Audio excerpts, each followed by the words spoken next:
คุณทั้งเธอมีเปลืองพันเสือมันเนิ่งหายลาคนกินตายไว้บักตูเที่ยวเลี้ยงเพื่องแห่ง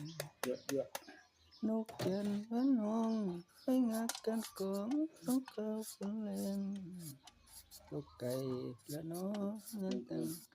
หน้ากะแรงเงินแห่งกระเป๋ามันอุกตั้งเอาเขาอยู่เล่าอยู่นั่นคอยรอพ่อกระสอบเป็นแม่หยอกขอคืนเงินเก่าที่บ้านก็ได้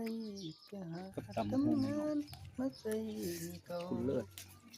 ตาดองคือต่อขายเขาเลยบ่สุ่มเบาจะยั่วน้ำเจ้าจะช่วยกระเป๋าเสื้อผ้าฝากขึ้นใส่บาลานาฟังตำบักหุ่งยั่วๆเกี่ยมผักคุณเลิศทางสองนอกหน้าต่างนั่ง